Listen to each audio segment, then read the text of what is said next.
Buenas tardes, bienvenidos. Buenas tardes. Buenas tardes, licenciada. Buenas tardes, bienvenidos. ¿Cómo han estado?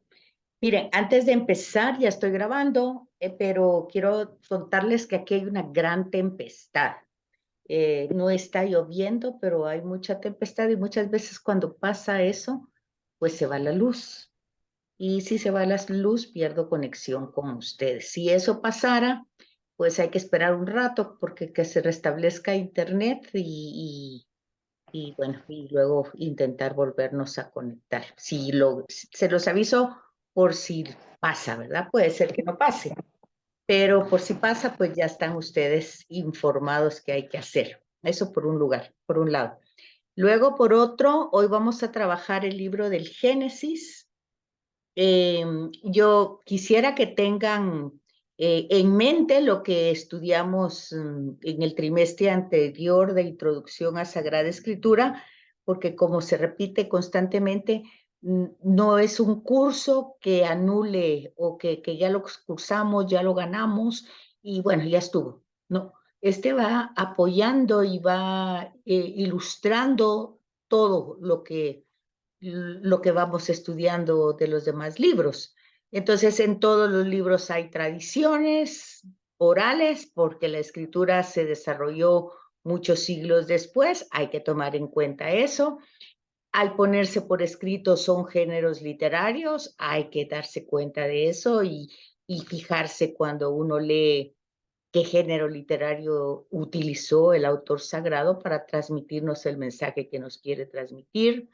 Y entonces recordar siempre que en esas tradiciones pues está la yavista. Cada vez que utilizamos formas humanas, acuérdense ustedes siempre eso.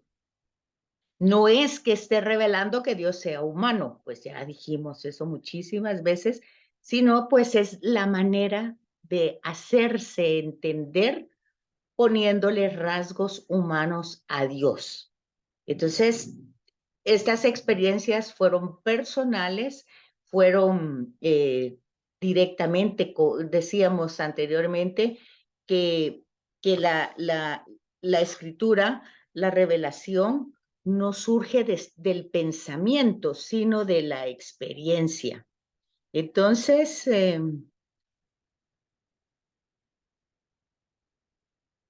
no sé qué pasó, Edgar, yo le di entrada hace un rato, no sé, la grabación de hace 8 está en el portal y en el chat, pero ahorita pues estamos dando entrada. Yo ya le di entrada, no tengo a nadie en sala esperando. Bueno, ahorita Giovanni y Blanca, que ya les di entrada también. No sé, pero a Edgar ya lo tengo aquí adentro. Ok, ok, ya entró, dice, perfecto. Bueno. Entonces, es tomar en cuenta eso, cuando se utilizan elementos de la naturaleza como la nube, como el fuego, como un ángel, como intermediarios, no directamente Dios, pues es la tradición eloísta. Y cuando pues son temas de culto, de formación, de instrucciones, de cómo se debe seguir un culto, de cómo se debe hacer el altar, bueno, pues ya sabemos que es el sacerdotal. Eso ya lo vimos, no se nos puede olvidar. Tenemos que incorporarlo en la lectura, en la práctica de la lectura, tenemos que ir incorporando eso hasta que eso sea parte de que cuando nosotros estemos leyendo, eso sea algo que surja inmediatamente. Voy a buscar en el pie de página qué género literario es, o si no lo tengo en la Biblia, voy a buscarlo en otro material, en otra bibliografía, pero el hecho es que tengo que saber. Por ejemplo, ahorita que nosotros estamos escuchando de toda la Pascua, el Evangelio de Juan, por ejemplo, pues ahí hay discursos y diálogos. Y entonces hay un mensaje, pero también hay un discurso. Y nosotros tenemos que entender en ese discurso cuál es el mensaje. Y muchas veces el discurso es repetitivo, repite el mensaje varias veces. Por ejemplo, pues como el tema de que Jesús vuelve al Padre está en este momento, ¿verdad? Entonces, repetidamente, pues Jesús dice en sus discursos que debe de regresar al Padre. Debe regresar al Padre para enviar un paráclito, pero eso nosotros que estamos estudiando ya nos damos cuenta pues que nosotros no creemos en tres divinidades diferentes, sino que entendemos que la palabra del Padre se encarna en el Hijo y que el amor del Padre y del Hijo es el Espíritu Santo. Entonces, al entender el discurso, nosotros nos damos cuenta que es el mismo Espíritu de Dios, es el Espíritu Santo, es el Espíritu de Dios, el amor que hay entre el Padre y el Hijo, que al estar junto, unido nuevamente por el retorno de Jesús al Padre, pues se queda derramado sobre la humanidad. Entonces es importante que nosotros captemos, por ejemplo, lo que dice el discurso, que voy a enviarles al Espíritu para que les dé testimonio. Entonces, fíjense que generalmente las personas, pues el tema del testimonio es que empiezan a contar sus historias, y a eso le llaman testimonio. Y ese no es el tema. El tema es que el Espíritu Santo nos va a dar testimonio de qué, de lo que Él conoce. ¿Y qué conoce? Pues conoce, pues es Dios, conoce a Dios, está en Dios, vive en Dios. Entonces nos va a dar testimonio de Dios al discípulo, al seguidor de Cristo, para que el discípulo pues cuando hable de Jesús, pues hable lo que el Espíritu le ha dicho. O sea, no se trata de decir lo que el Espíritu ha hecho en mí. O sea, pues de alguna manera, sí, yo lo experimento en la vida, pero de alguna manera, pues es el Espíritu el que me va iluminando la forma como voy a transmitir ese testimonio, que no es un acontecimiento, el acontecimiento es Cristo. Entonces, ¿cómo yo experimento a Cristo en mi realidad cotidiana? Bueno, pero eso, ¿cómo lo encuentro? Pues lo encuentro dándome cuenta que ahí hay un discurso. De pronto entra un apóstol y hace una pregunta, entonces va a empezar un diálogo dentro del discurso. Luego se corta el diálogo y sigue el discurso. Bueno, eso lo tiene que uno captar cuando está leyendo la escritura, porque si no, no entiende nada. Y dentro de eso está el mensaje que se está transmitiendo. Bueno, pues eso es para ponerles un ejemplo de algo que se supone que vivimos cotidianamente en las Eucaristías, por lo menos dominicales, ¿verdad? O si vamos todos los días. O sea que lo que aprendimos de introducción lo vamos a utilizar hasta el último libro de Apocalipsis. Es lo mismo, no hay otra cosa.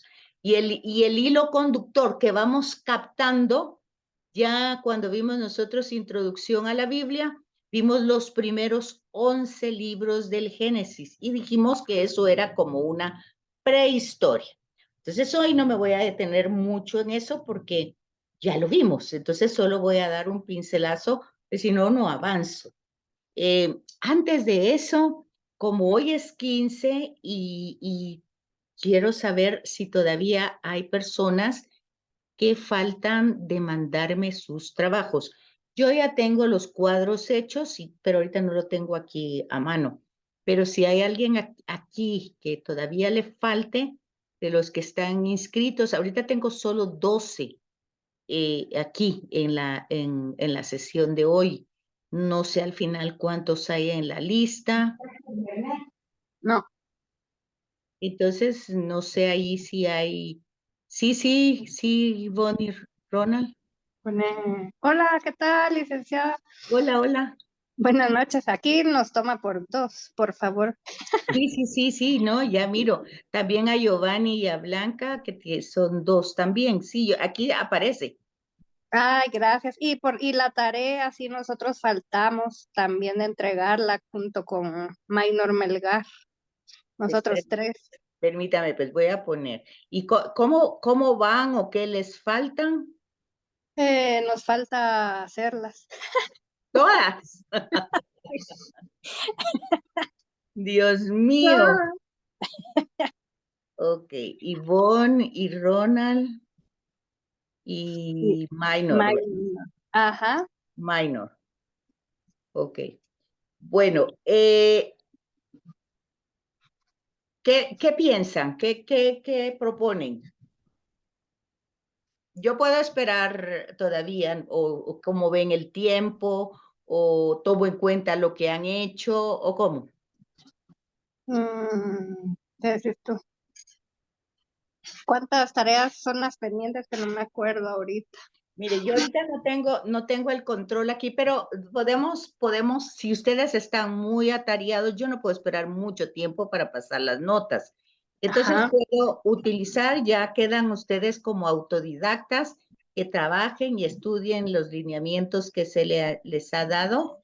Y pues yo no les puedo poner 100, ¿verdad? Pero les pondré algo equivalente a lo que han entregado, si les parece. 95. Ah, no, 99, mejor. Ah, sí, sí, sí, mejor, muy 99. bien. Ok, bueno, si les parece así, porque obviamente lo que les dije la vez anterior cuando terminó el primer trimestre, empieza el segundo, ya empiezan con actividades, trabajos, y si hay pendientes, pues, y ahorita yo ya les dejo aquí para la otra semana, ya les dejé la semana pasada, entonces ya vamos otra vez. Y lo que menos quiero es que se vayan, porque se vayan a sentir como muy eh, presionados con las tareas, pero acuérdense que es un diplomado y entonces si tiene pues algunas lecturas y algunas exigencias académicas para llevar a Sí. cabo. Entonces ustedes me dicen cómo actúo porque no quiero pues afectar a ninguno. Ah, ya. No sé si los podríamos hacer entre las tareas que faltan entre los 3. Ah, ok, Sí, pueden hacerlo entre los 3, Sí. está bien. sí.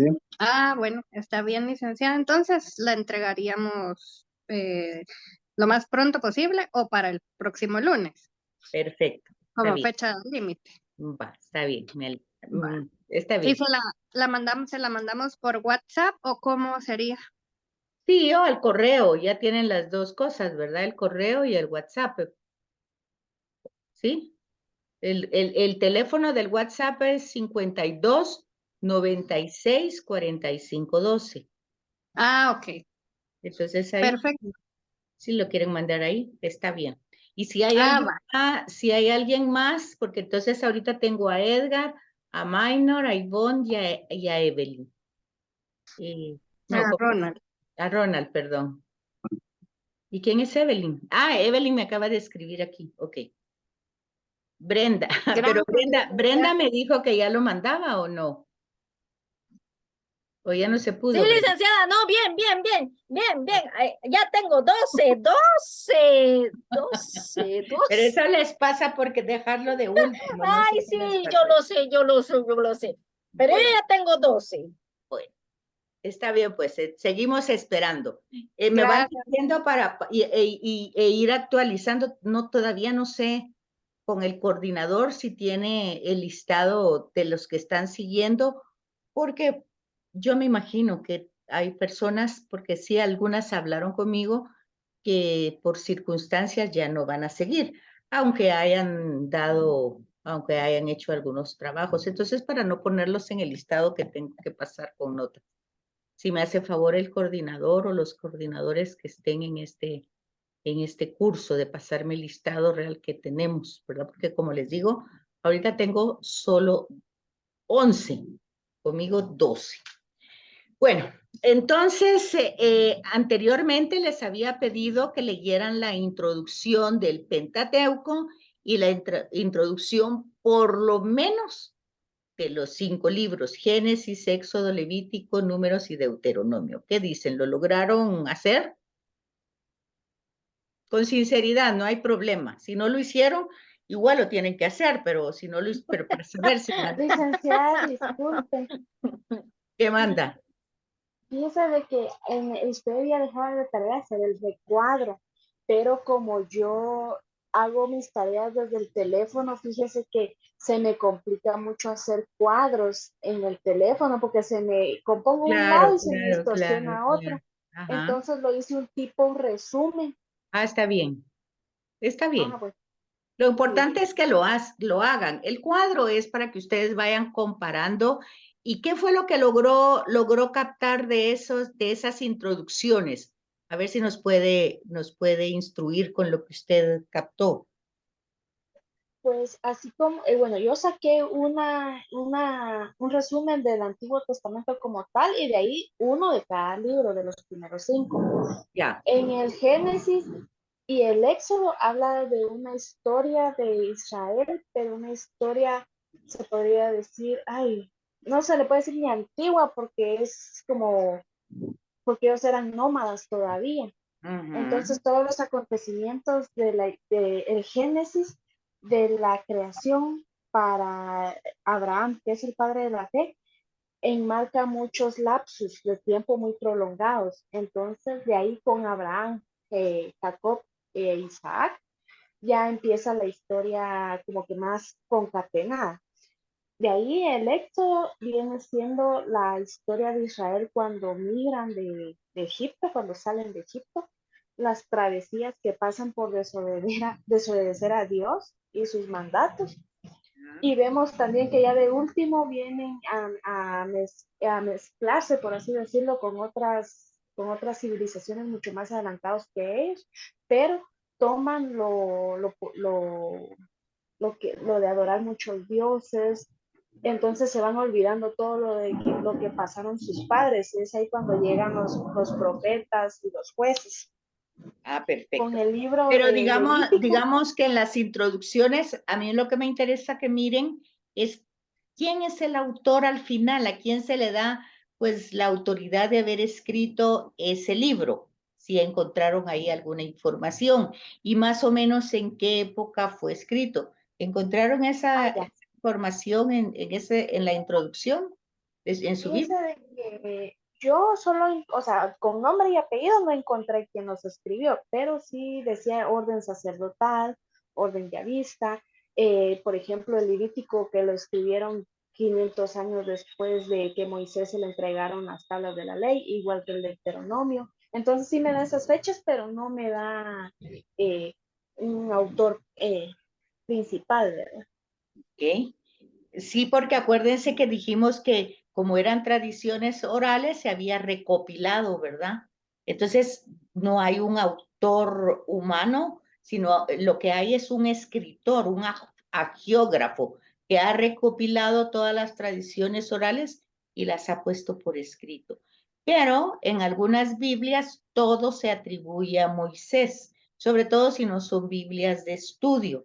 Entonces, yo quería que se fijaran en eso porque cuando ustedes comparan la cronología, o sea, la época en que se escribió, y ven que Moisés no pudo vivir tantísimos siglos, entonces ahí se dan cuenta ustedes, por lógica, que aunque diga que fue escrito por Moisés, cuando dice esto se puso por escrito en tal época, pues entonces, o en tal fecha, pues ustedes saben que no fue Moisés, ¿verdad? Claramente.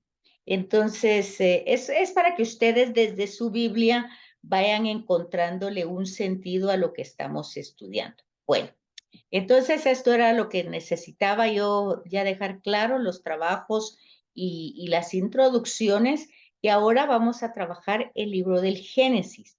No podemos leerlo, pues yo al menos en la clase no se puede leer de Génesis 12 al 50 que termina los capítulos. Pero obviamente Génesis significa orígenes. Entonces, son todos los orígenes. Primero el origen del monoteísmo, porque ya dijimos, ¿verdad?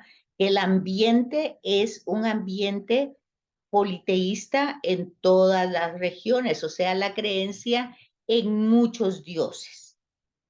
Entonces, pero luego el Génesis va revelando temas, fíjese, no hay un solo tema, hay varios temas básicos, originales, que van narrando, si es una narración, la existencia de cada persona, su realidad que está viviendo como criatura, o sea, que entra lo que le pasaba a Abraham. Pero fíjense bien, no empiezan las narraciones desde que nació. En algunos casos, pues sí, en Abraham no, pero en Isaac sí, y en Jacob también, ¿verdad? Hay una narración del problema, y el problema básicamente es que Rebeca, la mamá de Isaac, bueno, la mamá de Isaac es Sara, ¿verdad? Con Abraham son los papás. Y el tema es que no pueden tener un hijo y ya son ancianos. Esa misma historia se repite con la mamá, con Isaac. Cuando se casa Isaac, Rebeca tampoco puede tener hijos. Y lo mismo pasa con Jacob, que él quiere casarse con Raquel, pero Raquel tenía una hermana y el papá le da primero en matrimonio a la hermana, y Jacob tiene que trabajar 7 años más para quedarse también con Raquel. Entonces, pero Raquel tampoco puede tener hijos, ¿verdad? Es estéril. Entonces, aquí hay un tema de esterilidad, pero se fijan, el libro se llama Génesis. Y entonces, el origen de todo es Dios. Y entonces, desde el primer momento, ustedes están ya viendo que la vida que van a hacer de Abraham y Sara es la promesa que Dios le hace a Abraham y que se cumple. O sea, es gracias a la acción de Dios en esta pareja de esposos. Lo mismo va a pasar con Isaac y Rebeca, ¿verdad? También es Dios quien va a hacer posible que se conozcan, que se casen, que tengan hijos, es Dios. Y lo mismo va a ser con Jacob, ¿verdad? Que Dios es el que va a permitir que él tenga las dos hermanas. ¿Y por qué? Porque estamos en una cultura, como bien decía, no sé si era Ivonne o Brenda que estaba hablando, que decía la historia es ancestral, es muy antigua. Eran tribus nómadas, donde el patriarca, que era el jefe, ¿verdad? Tenía esclavos, y de alguna manera, pues tenía el patriarca, tenía su esposa, pero lo que se intentaba era desarrollar la tribu. Entonces la tribu estaba formada por algunos familiares y algunos otros que se iban adhiriendo a la tribu. Y entonces el tema de la monogamia, o sea, una sola pareja, pues lo vamos a ver en la cultura nómada. Pues existía el tema que si el patriarca no podía tener hijos, pues la esposa le daba a la esclava para que tuviera un hijo, ¿verdad? Que iba a ser, porque el esclavo viene a ser como la propiedad de es algo de mi propiedad, es decir, como la computadora es de mi propiedad, yo se la puedo dar a quien yo quiera dársela, ¿verdad? Entonces igual, una esclava era propiedad, y el patriarca tenía sus esclavos propios y la esposa sus esclavos propios. Esa historia está con Agar, ¿verdad? Que Abraham, pues que no Abraham, sino Sara, que se da cuenta que pasa el tiempo y no puede tener un hijo, pues le da su esclava. Y es interesante que ahí en la narración, cuando nace Isaac, pues se cuenta, se narra cómo es ese nacimiento. Entonces, por eso dice aquí que en Génesis se van dando temas que atañen a la existencia de cada persona y a su realidad como criatura. Entonces, su realidad es su contexto de ese momento, su contexto histórico, nómadas y tribus patriarcales. Entonces, nómadas llevan su rebaño, que forma parte de su capital, y van buscando un lugar para pasar la noche, para alimentarse ellos y alimentar también al rebaño. Entonces, cuando ellos pasan una noche en un lugar, ponen sus tiendas y ahí quedan, ¿verdad? Entonces, ese es el contexto histórico y el contexto cultural, social, religioso, y hay que leer el capítulo 11, que es como un puente que va a ir haciendo como conexión de quién era el que sale de Ur de Caldea, qué era Ur de Caldea, por qué salen de Ur de Caldea, el papá de Abraham, ¿verdad?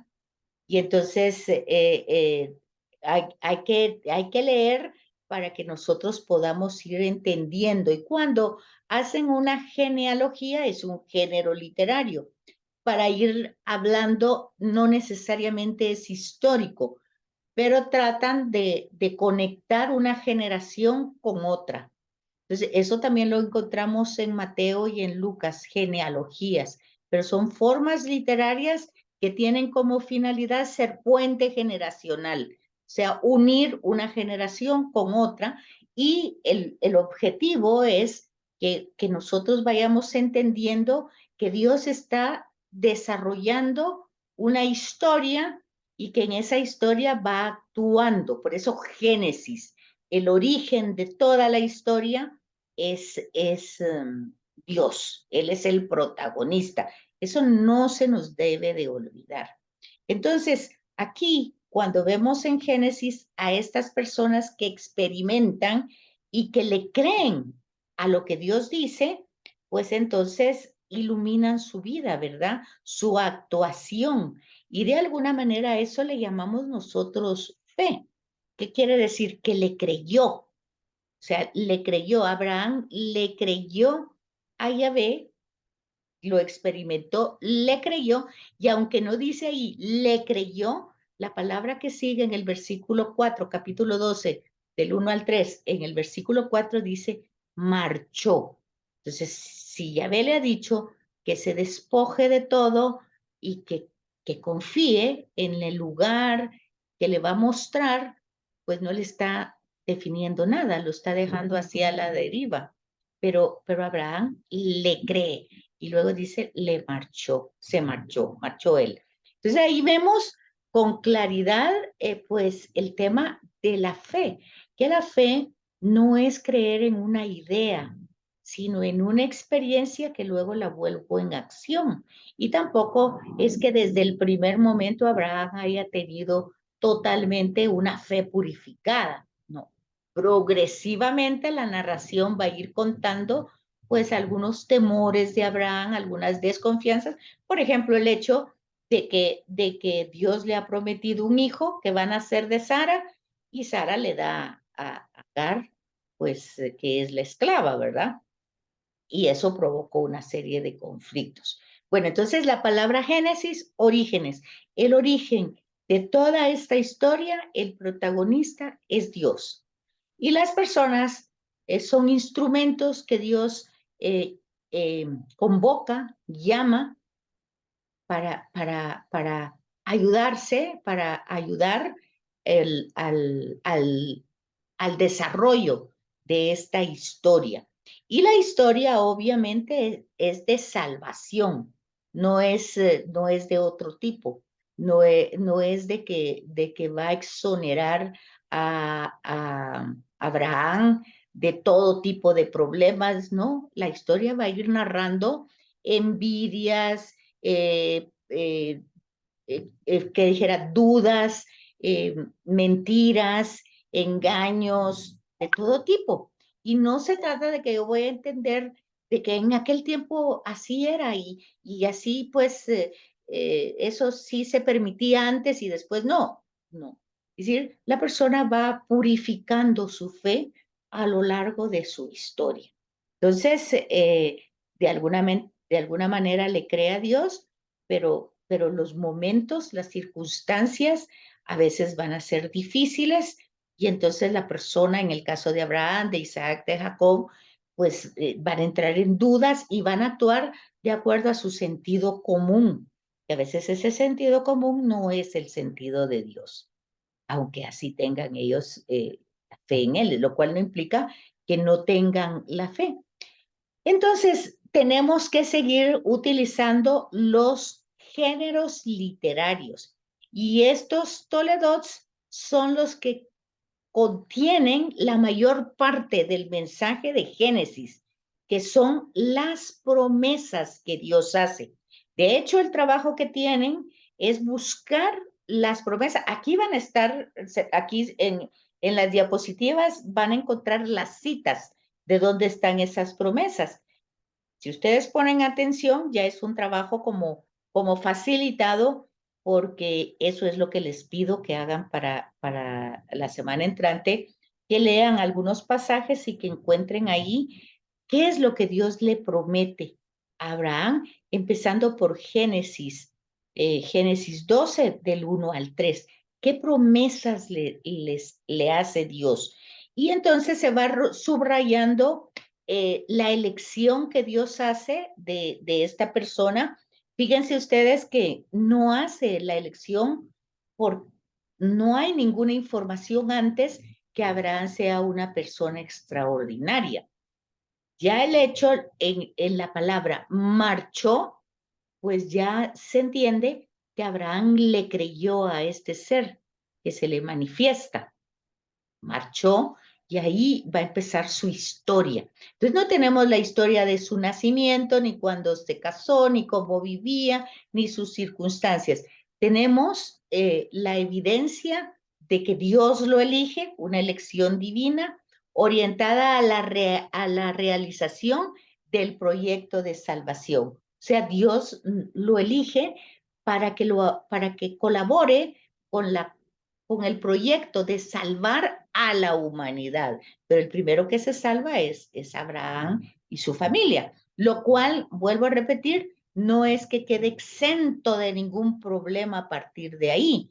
¿Por qué? Vamos a encontrar más adelante que él dice, bueno, es que yo, ¿qué puedo pedir? Soy, pues aquí, el patriarca de esta tribu, pero a todo esto no tengo ni siquiera un hijo que me herede. Entonces, ahí vamos viendo ese diálogo que se va teniendo con ese ser y la realización del proyecto de salvación. Entonces, esa línea de continuidad que vemos desde Génesis 12 llega hasta el último libro del Apocalipsis y llega hasta nuestros días. O sea, es imposible experimentar la realidad de Dios cuando nosotros estamos tan aferrados a tantas posesiones, a tantas ideas, a tantas imágenes. Entonces, el despojarse de tantas cosas es un requisito sine qua non, un requisito que no puede faltar, porque si ya estamos llenos de ideas, de imágenes, de prejuicios, de lo que sea, pues ya no puede entrar nadie más, nada más, ya estamos llenos. Entonces se dan cuenta ustedes que ese mismo ejemplo de Abraham lo tiene María, llena de gracia, o sea, no está llena ni de prejuicios, ni de ideas, sino que de gracia, de Dios. Y le cree a Dios también, y Dios también le hace promesas a ella que se cumplen. Entonces, vamos viendo esa línea de continuidad, que la finalidad es transmitir las promesas divinas. Ese es el trabajo que tenemos para la semana entrante. Ahí están las citas en la tarea y luego ya se las paso yo. Queda un minuto para que se corte y nos volvemos a conectar. Pues en este tema donde se transmiten las promesas, el género literario es los toledots, así se llama. Entonces, para que ustedes vayan viendo. Y lo que vamos encontrando y que va enriqueciendo el tema bíblico, por ejemplo, son los documentos de Qumran que han ido actualizando cómo eran las culturas nómadas, cómo eran las costumbres, cómo ellos celebraban el estar a salvo y daban gracias. Y ahí empieza la Pascua, porque pasar significa paso. Entonces, ahí empieza un tema de la Pascua. Están de paso, no viven en un lugar, están de paso. Y la arqueología